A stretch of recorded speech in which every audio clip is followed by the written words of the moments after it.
Welcome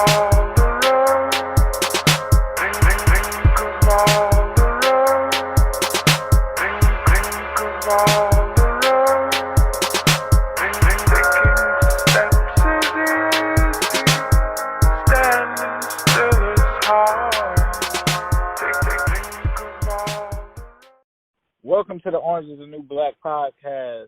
We are your hosts. I am Ace Boogie of New Stripe City. My co-host Zim Hude of Instagram, of Twitter. Zim, how you feeling today, bro? I'm feeling very, very, very inspired by the future. I'm still looking forward to the future, although we're coming off of the first win of the season. We are 1-11, people. I don't feel great about the actual win itself in terms of what it means for the draft, and more importantly, some of the stuff that took place like after the game is what is kind of got me a little worried and bothered. I'm not scared, but I'm a little bothered. But at the end of the day, it's our team. I love to see them play well, and I love to see like a win. So like even during the game, I was cheering for the Bengals. How did you feel about it during the game? Were you cheering for them to win?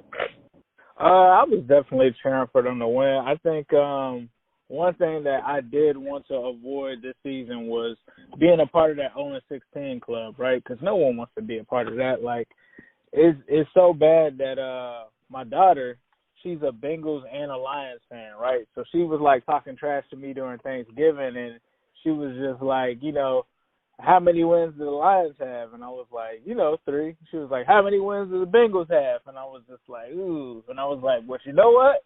We never went 0-16. You guys started that. So, like, it would have been bad if we would have went 0-16 because then I couldn't really say that we were that much better than the Lions. But for me, the 0-16 evasion was good. The scary part about it, however, though, is the good part was Miami and Washington won, but the bad side was that New York once again lost. They are now one game out of first place. But I think that makes a lot of interesting scenarios that can really play out from now until April. So for me, definitely was cheering on the Bengals. Glad that guys like Joe Mixon and Zach were able to kind of get that win because they just seemed like they were kind of in a sense defeated. So definitely was cheering them on. I was inspired, like you said, by some of the performances that I saw, like Lou Anarumo. But we'll get into more of that. Anarumo, that might have been Lou Anarumo's best game. Yes, I tend to agree with that statement. So, but you know what? Before we get into the game, I'm gonna say this though. It goes back to what we've been saying all along, and this is one thing that I've always said. If you give this team a lead, then all of the pass rushers and the defense is going to look so much better. Playing with the lead, I don't think people understand what that does to a defense if you've ever played football or anything like that, especially from a pass rushing standpoint. I do want to just start off that and preface what we're about to analyze in the game by that. To me, that was the biggest difference in the game versus any game that we've had all year. Right. And, I mean, the Bengals literally have basically never played with a lead this entire season outside of really yesterday. So it was good to see that. And, man, you have said that for the longest on this podcast is this defense isn't that bad. They just didn't have anything. The offense never gave them anything to keep them off of the field after they make, big plays in terms of keeping points off of the board. That was the issue for me. Exactly. And, I mean, when you're able to exploit, the biggest weaknesses, from an offensive standpoint, when you have a lead, you're able to exploit our biggest weakness, which was linebacker. When you're not playing with the lead, then you can't attack those levels the same way that you want. And even when you do attack it, it's super predictable.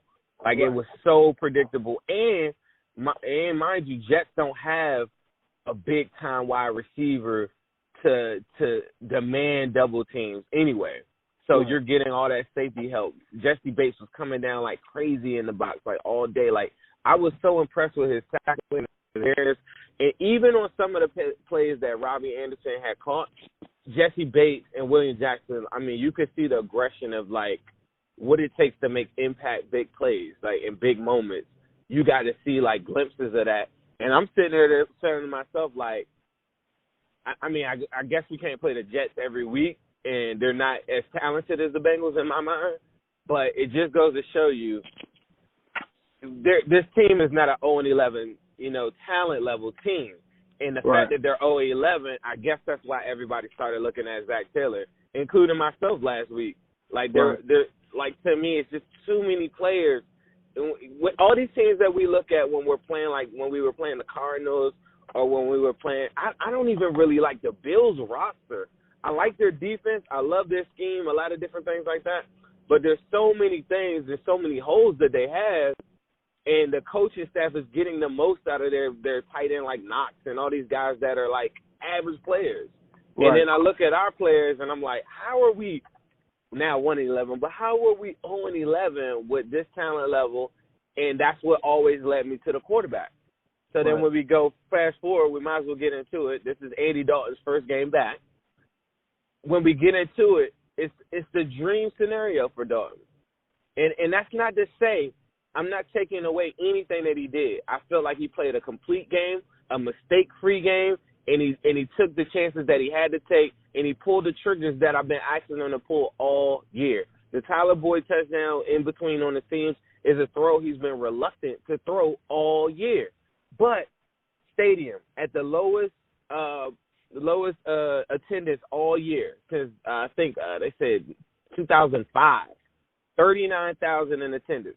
So all your audibles, all your cadences, everything super crystal clear. Jets defense, Jamal Adams goes out. All of the defense that like most of their starters or whatever are out like on their offensive side of the ball. I had a boatload of them out on the defensive side of the ball. Andy Dalton's playing with no pressure, fresh off the bench, nothing to prove. If he wins the game, okay, cool. If he loses the game, everybody's like, okay, cool. No pressure. Perfect situation for Andy Dalton. Mistake-free football. Should have had 2 touchdowns if Uzomah didn't drop the touchdown. But those are the things that we've been calling for all year. So when we start talking about, like, hey, we want to get a quarterback in here that can do this or do that, we're not looking for 400 yards a game, and I'm not looking for the reincarnation of Joe Montana. I'm looking at it from a culture standpoint and a consistency standpoint. The reason why Joe Burrow comes up and a lot of people love Joe Burrow is because consistently he throws for 300 a game and he does everything that they ask him to do. He had one bad quarter that I can remember. It was the third quarter in the Alabama game, but what did he do? He came back in the fourth quarter and won the game. The consistency is what we're looking for. I'm not looking for some big-time 500-yard-a-game Patrick Mahomes-type talent to take over this team and everything like that. That would be nice. But what you saw from the game was a quarterback that played with a lead, and as a result, he was able to focus, be confident in his decisions, and I think it carried over throughout the rest of the team. And the defense did what they were going to do all year if they played with a lead. Everybody is always harping on the defense, but now that I got you in these situations where now I have a 10-point lead, 12-point lead, I know that you're passing. And even if you do run, I know what type of run plays. You're limited on the run plays that you're going to call. I know that if you're in a shotgun, I know that that's a draw. And if it's not a draw, my linebacker is going to step up. If I don't see the handoff, boom, I'm backing up, back in the coverage. Sam Darnold's going to have a nightmare because all of my edge rushers are coming full speed. That's what I've been saying all year, if you have a lead. But when you don't have a lead and the defensive end is now trying to predict, is it going inside, is it going outside? Oh, if I bite on that, now my linebackers are exposed. And that just happened all year. And this is the product of that. And then overall, a very, very bad Jets team. Yeah, I think several things that I took away from this were going into this game, I actually was worried that the Jets would actually beat the Bengals. But I did still think that this was a winnable game for the Bengals. But the reason I say that is because the Jets, if you guys were watching the game, they put up a graphic that said that the Jets have scored 34 points per game in the last 3 games. And for me, I was like, there's no way they're going to not come in here and blow the top off of this defense, right? Like, I thought that it would still be competitive. I think I had it at 24-14 or something around that last week. And I was very impressed by the way that this defense came out, most notably the defensive line, like you talked about.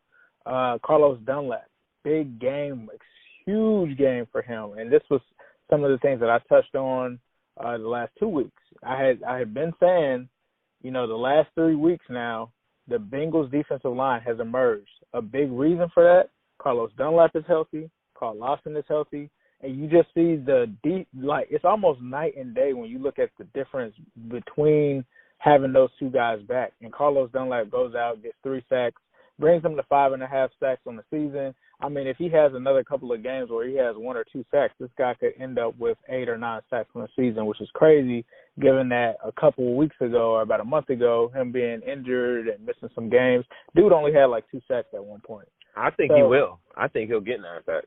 I think it's definitely attainable. Another thing, this is we've talked a lot about the defense. We've blamed a lot of people.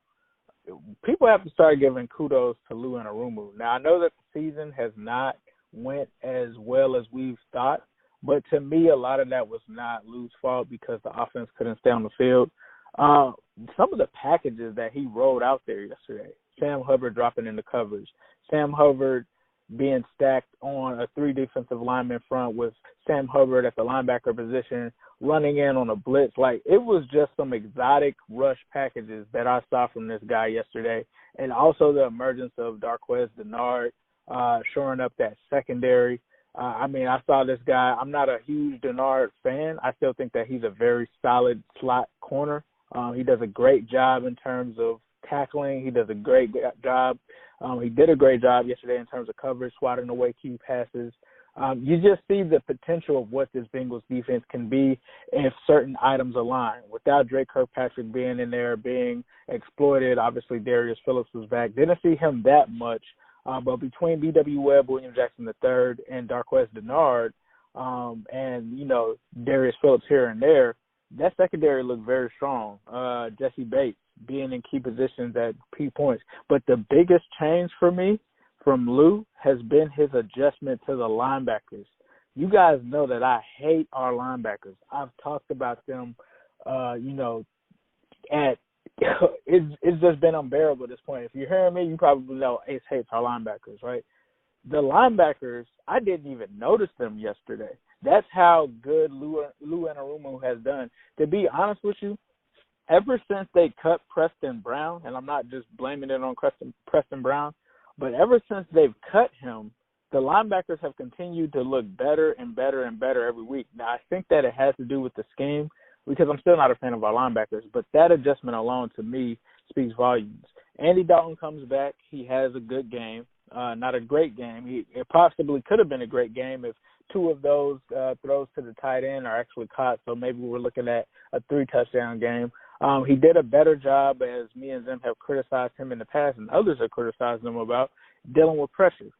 He had some plays that he probably should have dealt with the pressure better, but overall it seems like he had this edge, this chip on his shoulder about coming back and trying to prove the Dalton haters or the Dalton deniers wrong about certain things about his game, such as throwing balls away on 3rd downs and giving up on drives and taking sacks. So it seemed like he tried to play with a little bit of edge on him. However, I will say it seemed like it kind of bottomed out in the second half. So although he had a great first half, would have liked to have seen us score some more points, but I'm not going to take that much away from him because he did breathe life back into this offense.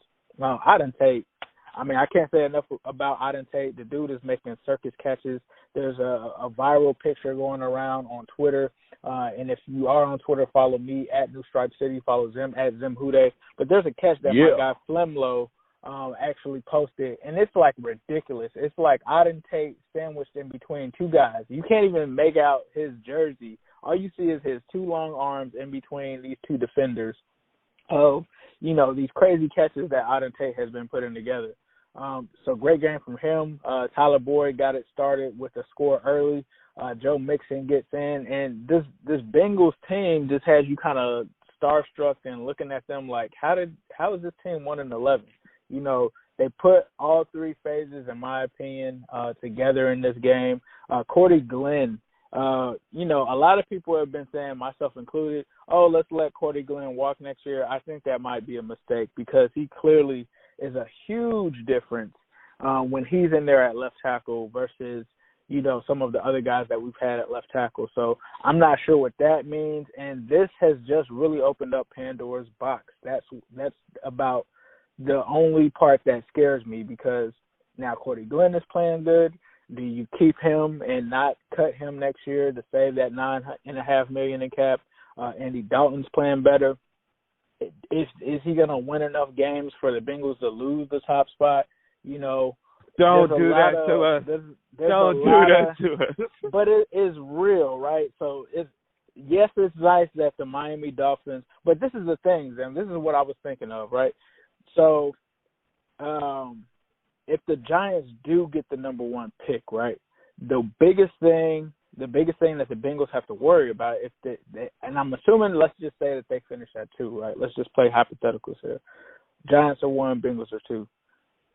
To me, there's no way that the Giants are not taking Chase Young, right? So the Bengals, in my mind, still have a shot at Burrow unless the Giants plan on trading down. That was a big discussion. If you guys don't know, I do a live stream every Sunday on Zim_Hude on Instagram. That was a big discussion, and I kind of went off on people because this idea that the Giants, just because they drafted Daniel Jones, just because they drafted him doesn't mean that they're not going to be looking at a quarterback with the new head coach. So you think that Dave Gettleman is going to get fired? That's basically what you're saying. Even if he didn't get fired, Burrow's on the table, the upside, everything about him. And you got to look at it like this. Cincinnati Bengals fans are the most patient fan base I have ever seen. Outside of Cincinnati, if you go to New York, Washington, D.C., New England, all these different places, they don't have time for losing. Bengals fans have time for losing, and they want to create excuses for Dalton and different things like that throughout all this time. One thing that I know is if you come off this season and you only win 2 games, and Saquon Barkley starts complaining, anybody that you value there starts complaining, you're going to be looking at quarterback. There's no way around it. Like any NFL team, any legitimate franchise, that's why everybody is looking at Bengals fans like, are y'all serious? Like, nobody respects Dalton. Nobody respects, like, us on the strength of, well, you can't win without, a good quarterback. And that goes around the league. If they only win 2 games, they will Josh Rosen Daniel Jones. That's not. I'm afraid of any team that only wins 2 games. Yeah, the likelihood of them picking Chase Young is probably a lot higher, but best believe there will be Giant scouts at LSU's game coming up, and I guarantee you that. I will put any amount of money on it, and they ain't coming to see what's the corner I love? I love their corner. I can't think of his name. Shoot, I'm gonna pull it up. But anyway, they're not coming just to see that. They're coming to see Joe Burrow. Right. If Tua is sitting right there and they could trade back or something like that, they're looking at Tua as well. Like, you know what I'm saying? Like, that nobody is off the table. And even if you thought that a team was off the table, because Dolphins have so much firepower with their first round, all those teams could trade up. And the only organization that wouldn't take that trade bait from the Dolphins would be the Cincinnati Bengals. That's the reason why I'm so heavy on this Joe Burrow thing, because I know Mike Brown and them getting those 3 first-round draft picks or whatever from this year is not enough for him. They will have to give him this and next year. And then, then you could convince me. That's the only way you could convince me not to take Joe Burrow at number 1. And even still, I don't even like that. I think take your guy, go with it, and whatever. You know what I mean? Because the downside, the drop-off from the best quarterback, Joe Burrow, to the next quarterback, to me, to Herbert, is very severe to me at this point. And Herbert could work, but it's just like Andy Dalton. I said, if you don't put the proper resources around him, you don't put the proper line around him and stuff like that, he will fail, in my opinion. I'm not a draft analyst or anything like that.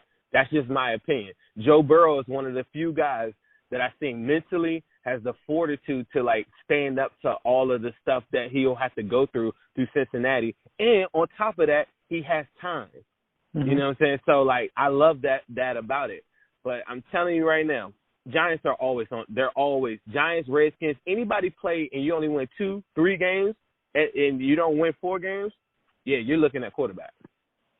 Yeah, I mean, I don't doubt that the Giants would entertain a quarterback. I just think that we have to kind of paint a realistic possibility that could happen now that the Bengals have entrenched Andy Dalton back as a starter. You're going against the Browns team next week that I just watched them this last game against the Steelers. They don't look good. The Browns game is winnable. Inconsistent. They're inconsistent. I think that they'll come to play, though. And I'll tell you this, too. I can't stress this enough, and this is not to take away from Dalton because Dalton played a solid game. But the Browns are a lot better than the Jets. Yeah, I think that's fair. The thing that scares me, though, is are the Giants better than the Jets? Because the Giants just lost to the Jets. They just lost to the Bears. Obviously, they lost to the Packers. And this is a team that has to play the Eagles, which I think is a game that they'll possibly lose, even though the Eagles did just lose to the Dolphins. Yeah, Eagles going to come back mad. Eagles going to come back mad and destroy them. They have to play the Dolphins. They have to play the Redskins. And then they have to play the Eagles again. I think they can win at least one of those games. We better hope that they can, because I have the Bengals now possibly winning. There's 2 possible games that the Bengals could win. One against the Browns and one against the Dolphins. And those 2 games could be the difference between us picking between number 1 and number 2. And it's not about not wanting to remain optimistic about the number 1 pick. It's just looking at that Giants team. They are horrible. And if you have any of their players, which I do, in fantasy football, it's almost like they're kind of tanking themselves. I got Shepard on the bench. Did you play? You got Sterling Shepard? No, I actually had Golden Tate, I had Evan Ingram, and I have Saquon Barkley all on one team. Okay. And they literally sat Evan Ingram, they sat Golden Tate. I honestly think that they're low-key tanking. In my opinion, I think they're low-key tanking to make sure that they get that number 1 spot, or that they're in play for it. I think they realize that the Bengals bringing back Andy Dalton last week kind of solidifies their chance to get the number 1 pick. So I think, in all honesty, I think that the Giants are tanking. The only reason I think you're drinking some of the Dalton Kool-Aid a little bit, Ace. Nah, I'm not. I'm just being realistic. Before the game, he was 0-8 before he came in. In his last 14 games, he was 1-13.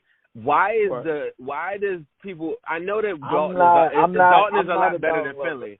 I know you're not. I know you're not. But you're coming off that win, and I'm telling you right now, he was 1-13. He was 1-13 in his last 14 games. Him playing a bad Jets team doesn't do anything for me, because I understand Dalton so well, better than the average fan. I know when he's ready to go, and I know when he's not. And it's always like the first or 2 series. It could be a bad series, but I can tell. And when he starts coming out hot, like throwing the ball high and stuff like that, it's gonna be a bad game for him. I watched so many Dalton games. I know what he's about. When he plays against the Browns, is this game right here coming up in Cleveland? I'm not. Let me. I'm gonna look it up. Yeah, it's in Cleveland. Cool. Perfect. I know the Browns though too. That's not a Dalton game. The Browns are the Browns, bro. Like, I watched the Browns have been kicking our butt.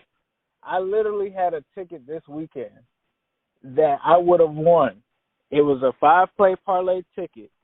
The reason that I lost that game, that ticket, the reason I lost $800 was because of the Cleveland Browns. They're not good. I watched the entire game between them and the Steelers. They're not good. Did you see them against Pittsburgh, though? Against a bad team? Against Pittsburgh. Dominated Pittsburgh. That was with Mason Rudolph. With Duck yesterday, an undrafted quarterback, they could not beat the Steelers. The tape's out on Duck. Listen, we're going to get them. We're going to knock Pittsburgh out. Listen, not the Raiders, but who's the other team that's going to knock them out the wild card? Oh, my God. And then this is the other thing. Like, Baker Mayfield has a hand contusion. Like, he hurt his hand yesterday against the Steelers. Like, one of the Steelers, before halftime, one of the Steelers, he hit his hand on one of the Steelers' helmets, and he just, I don't know, bro. Like, I'm not trying to project that. I know I want the number one pick. But looking at the Cleveland Browns yesterday in that fourth quarter, even after Duck threw an interception for them to get the ball back and tie up the game, I'm looking at guys on the sideline of their team, like the Odell Beckhams and the Baker Mayfields. There was just no hope and energy. And I'm like, bro, you're still in this game. In the game, yeah. And what happens is they go out. They had about 2 or 3 opportunities to win that game yesterday in the fourth quarter. They finally stop the Steelers. The Steelers do them a solid, and Duck makes a rookie mistake. And I think with less than 2 minutes to go, throws the ball out of bounds on third down, stopping the clock, giving them 2 minutes to go down the field and score a touchdown. And Baker Mayfield and the Browns come out. They miss. They go all the way into 3rd and 10, and then Baker Mayfield throws an interception, which in my opinion should have been reviewed because it looked like the guy from the Steelers, Joe Hayden, dropped that interception. Which I thought it was a pick though. That should have been. It was like a little. It was like a little loose. I know. It was a little loose. It looked like he trapped it. It at least should have been looked at. They didn't even look at it. Like that play in the game. Play, yeah, they just ran the next play. So hold on, that was at the same time as the Bengals game. It had to be, right? Yeah, that was about the end of the Bengals game. Yep. Okay, they were ending around the same time. So in the live stream, people don't let me turn the channel. I'm like, hey, y'all want to watch the end of the Ravens game? No, we want to watch the victory. So what I did yesterday is I got the big screen, and so I have like the little Cody joint on that. So I was watching the Bengals game through Cody, and then on my phone I had Sunday Ticket because I also paid for Sunday Ticket or whatever. So I had them both up at the same time. So I was going back and forth, and I was just like, that Browns game made me frustrated. It was like I was watching the Bengals against the Steelers, and it's like, Browns have a lot of head scratching moments, bro. Like when you playing, but I'm gonna tell you that I just don't see the Bengals beating the Browns. I don't even think it's gonna be maybe on that second one, but this first one, I'm telling you, Dalton against them. This is why the Bengals are gonna win. This is why the Bengals are gonna win. The Browns' offensive line is just as bad as the Jets and the Bengals. Like, if the Bengals have another field day like they did, if that defensive line has another field day, and if they hit Baker and he gets hurt and he goes out the game, the Bengals are going to win that game. Yeah, they're going to win one of those games. I have them winning one of them. Now, Miami, I'm hoping that Miami beats us because I think Miami's a better team. I think that they're more competitive. We're not beating the New England Patriots. You might as well kiss that game goodbye. That's going to be Wouldn't that be something? Blowout. Let me ask you this. That leads me to a question I have for you. Someone posed this in a question. Say he wins the next game, right, against the Browns, and then we play the Patriots after that, right? Right. So then, what if Dalton looks good against the Patriots and wins the game? Like, let's say we're still in the number 1, number 2 spot when this is all said and done. Right. But Andy Dalton looks good against the Patriots. Like not even like yesterday. Let's say he goes for 302 touchdowns. Oh my God, that's like fool's gold. In my opinion, you already know what our opinions are. It's fool's gold. In Mike Brown's opinion, it's false hope. I don't even think Mike Brown is going for that though. Before the season, Mike Brown came out and said if Andy Dalton doesn't have playoff winning football, then we'll address that at that point. Pretty much saying that he is not signing Dalton if he doesn't come to play. If Andy Dalton beats the Browns, that does hold a lot of weight with Mike Brown. And this is one scenario I could see happening. Ross come back, AJ Green come back for a game or something like that, and they look unstoppable with Dalton. Oh, God. Just threw up in my mouth. And this is the crazy thing, too. As much as I don't want to see Dalton there, and this is the part that I don't like about it, is that I could see a scenario where I'm saying, all right, if y'all want to go Chase Young and then y'all give me a quarterback like whatever, like later on, and that's my worst case scenario too, because then you got Dalton coming out there again after he already quit on you, said he wanted to get traded as soon as they benched him, and then he comes out there and let's say he looks good in those games, and everybody says, see, with a healthy roster, Dalton is going to be what we need. And you could convince this fan base because the little bit of success that he had, those 5 seasons where they went to the playoffs, is good enough for a lot of fans for the rest of their lives. Like, there's no talking them out of it. Those 5 games, there's Joe Flacco fans that are like that to this day. I'm near Baltimore. There's Joe Flacco fans to this day that tell me, like, Joe Flacco, you give him a line and you give him this, he's going to be unstoppable. And Joe Flacco is pretty clutch, like, in my opinion. But there's some people that just won't get off the Dalton train. I posed the question to people, and people were like, yeah, I can roll with Dalton. And I just think it's kind of crazy. But at the end of the day, if he played like he played yesterday, just enough, that's all I really need. What he was doing throughout the whole season was pretty much giving up on third down plays, throwing it away, not scrambling, not moving, not manipulating the pocket, not doing any of those things. He had a third down conversion, and a guy in my live stream, his name escapes me, but he said, like, the greatest thing. He said, yeah, that bench really woke up Dalton and showed him exactly what he was missing from his love of football. Because on that third down, it looked like Dalton was going to go out of bounds. He scrambles, moves around, boom, hits, converts on third down. And I said, bro, that might have been the first time I seen him do that all year. Yeah.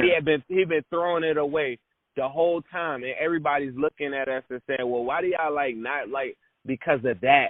But if he did that every week, he doesn't have to throw for 400 yards. Like, that's not what I'm looking for. I just need somebody to move the chains. And yes, the running game now, the cohesion of the offensive line is now starting to make sense for a lot of people. It's a lot of things starting to gel. So that begs the question, is Dalton coming around for another year? And that's the scary part to me, is because when they benched him, to me, that was the line in the sand. But what happens is sometimes people get in these relationships and they just can't leave it alone. But I feel like this is the best time to break up. Even right now, even that game yesterday, you could tell me, I could see a lot of teams now his stock is starting to rise a little bit. I can see the Jets. Like, think about that. I can see the Jets saying, shoot, we'll take a flyer on Dalton. Like, say Sam Darnold isn't what that's a scenario where I can see the Jets saying, yeah, we're not going to address a quarterback, because they're at a perfect spot to go get like a Tua or somebody like that, or Andrew Thomas or somebody like that early in the thing. But if they can, there's teams like the Chargers. There's a lot of teams out there that are looking for just a little bit from a Dalton, like quarterback. If he played like yesterday, and he's building his value back up, I just hope that the front office just doesn't fall in this trap. Because I'm not going for it. I don't want it at all. One thing I will say, the only way, and I don't know, man. I honestly said that I would give it to me. Whew. All right. What's the scenario you could keep him? The only way I could keep Dalton, give me this scenario. You take Chase Young, number 1, and you somehow land Tua in the second round. He ain't going to fall that far. And you wait that whole year. No way. You could catch Hurts in the second. Tua's going to be ready to throw, bro. Tua's going to be ready to throw. I don't think he's going to be. I don't think he's playing next season. My honest opinion from what I've read, I don't think Tua is playing next season. I think he's sitting the whole next season out in the NFL. Okay. I don't think he's going to play even if he sits the whole season out, there are teams in the 20s all day that are taking him. If Lamar Jackson falls to the 20s on a guy that you probably thinking, like, think about like Baltimore in that position. Did they traded up? Yeah, they traded up to go get him. They traded back into the first round. There's going to be a million teams that have that luxury. I can see like the Tennessee Titans. I can see like a lot of different teams that are like playoff-worthy teams that are going to be right on the fringe that have the luxury of not going to a day one starter. There's going to be about 10 or 12 teams that'll take that Tua all day. There's no way. You're talking about the number 1 prospect quarterback. There's no way he falls into the second. And then the only way that he can get up, the Bengals could go get it to it, is if he trades back up if they trade into the first, and they won't do that. And your scenario is over. Chase Young, and then you better be talking Hurts or somebody like that. I think one thing that I've learned with the draft over the years, injuries can definitely drop guys, and so depending on how. Now I'm with you. Like Tua's an amazing talent, but I've seen year after year injuries drop guys in the rounds. Now I'm not saying that scenario's like. I think that's like a 5% chance that actually happens. I don't think that there's any chance of that really happening. Let's just go to 2018. Didn't Jeffrey Simmons that the Patriots picked up, right? Didn't they come back to the first and get him? The Titans. You talking about Jeffrey Simmons from the Titans, defensive tackle, right? No, don't he play for the Patriots? That he had the season injury and he played for like Mississippi State on the other side of Titans. So the Titans picked him up. So is he's not playing this whole year, right?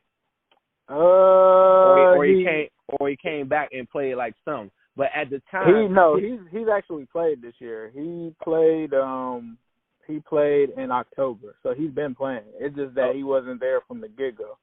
Exactly, and Tua is in the same boat. And didn't the Titans pick him in the first round? I don't think Tua is playing next year. Like, you got to think about it. He just sustained that hip injury now. Like, it's like week 11 now. Like, there's no way that he's going to – like, this is an injury that takes a full year to heal from. That means he's coming back week 11, like, without practice, without – like, I can't see that. Me personally, there's no point to me. Like, even if I took him in the top 5, right? There's no point in me playing him next year. Like, what is the point of playing Tua next year? Why not just redshirt him that year?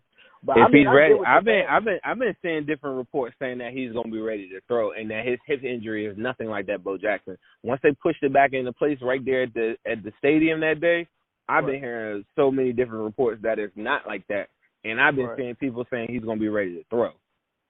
I don't know. We'll see. Like I said, I don't think that that's a likely scenario. I just think that that's the only way you can get me on board with that. Anything other than that, I don't want Hurts. I don't want, I want Joe Burrow over any of those other scenarios. And even in that scenario, that still doesn't, promise that Tua's going to still be good. Like, that's a major injury that he's coming back from. So I think there's a lot of chance. I think there's a lot of teams taking that chance. Somebody took that chance. All it takes is one team to come up and get Lamar Jackson, right, in the 20s. Right. It's going to be one team that will take that chance to get the number one. We're talking about Tua, probably the number one rated quarterback up until his injury. I mean, Burrow, he had been making strides or whatever, but the football purists already had fallen in love with Tua, and Tua was the consensus number one, I think, throughout for a lot of people, regardless of what Burrow did. You're talking about the number one guy, number one game-changing guy. I don't see him falling into to the second. So if you take Chase Young, it goes back to this. I don't know what's going to happen after that. Let's say you do take Chase Young. You're already conceding the fact that you're not looking to replace Dalton immediately. And if you do replace him, it's going to be like a second-round talent that just fell to it, and you're just banking on another Andy Dalton type 2011 draft where you luck up and you get the starter, some guy that just prevails in camp and just outshines Dalton. Dalton starts off 3 games next year and he's really bad. You bench him again and then this guy comes in. That is like all hope to me. That's all hope. And I'm trying to say, once you pick Chase Young, you are already saying that's the direction of the team. You're already going into we're going back to a Cedric Benson type team where we're about to just run the ball and you're not banking on any quarterback play. You're not banking on third down conversions. Let me ask you this then. Giants take Joe Burrow. What do the Bengals do at number 2?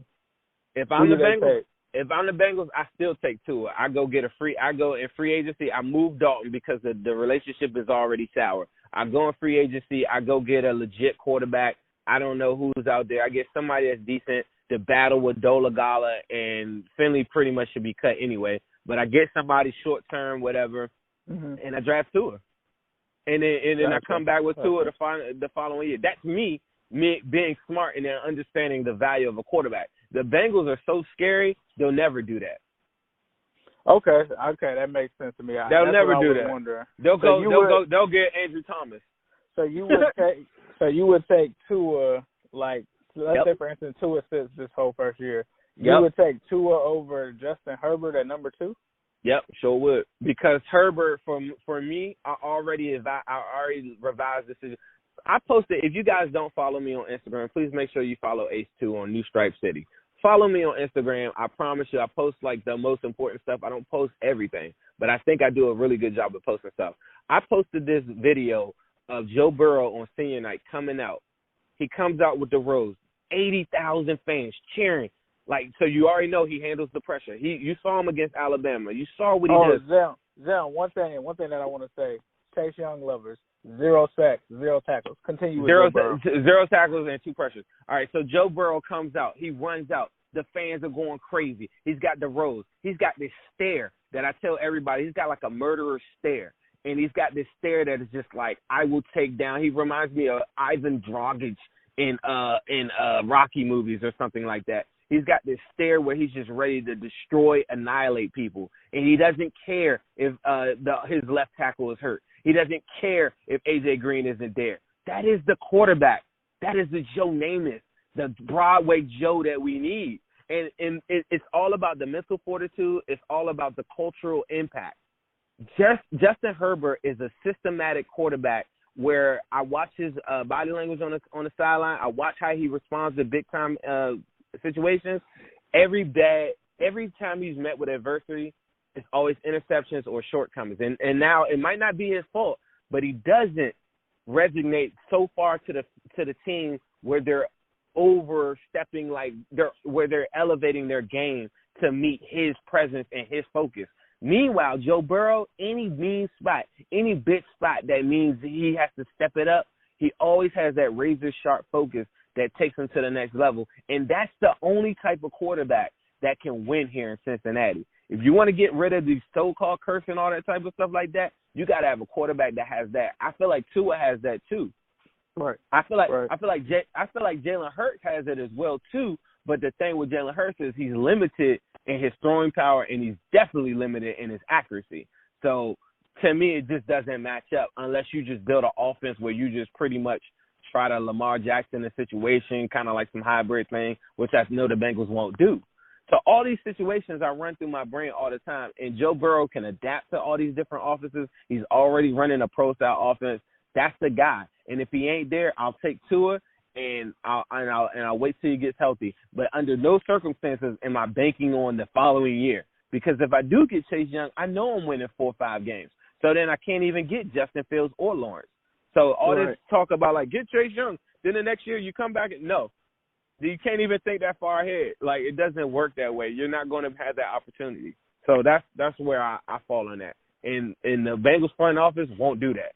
They won't go and say, if Burrow's not there, I'm taking Tua. They won't do that. They're going to take Chase Young. That's the only reason I'm not getting my hopes up for it, and this is why I was so upset. They'll go with Chase Young. They'll go with Chase Young and Dalton. Oh my God, this is why I was so upset when they brought back Andy Dalton. The Bengals, man, these people take years off of my life. It's almost like they figure out how to screw up any situation, and I just have this feeling that they're going to do it. Now, the one thing that I will say is I think that the Giants, being that this was the same team that drafted Saquon Barkley over a quarterback, would take Chase Young. But I don't even want it to get to that point. I do too. But I also think the Giants would take those Dolphins picks too. That for is true. A team with that many holes. Those picks. Anybody would take. Anybody except Mike Brown. Not to take that. Like, I was just posing that yesterday because when you look at the 2016 haul that the Rams or the Titans got for Jared Goff, essentially the number 1 pick, they traded a number 1 that year, a number 1 the next year, 2 number 2s that year, 2 number 3s that year. Like, that's a haul. That's a haul. And I don't think, and for me, the Bengals don't need a haul to win. They need a quarterback. Right. Like that's the like people feel like, but man, we got so many. The Giants needs a haul. They need a haul. Like the Bengals, like, don't get me wrong. Yeah, we need a haul. Like, yeah, I would like to fix so many positions. I would like to take 2 of those picks and go linebacker and go get me the best guard available. Come back with Cordy Glenn and Jonah, and my line is fixed. Period. Right. And I got backups in Jordan. I got a good backup in Billy Price. That line is fixed. Like, so part of me says, yeah, take the Hall, but the impact of it, the cultural impact on it, and free agents coming in the city and all that stuff like that will be the exact same. We'll have the same people getting overpaid. You'll have the same Drake Kirkpatricks of the world getting contracts that you're not liking. You're not going to get legit like Shaquille Barrett's of the world coming here because they know what I know. The quarterback is the key, and the Hall is not worth it to me because Joe Burrow will get you the Hall. Right. You see what I'm saying? Like, Joe Burrow will get you the Hall. Like, you got to play the game like this is chess.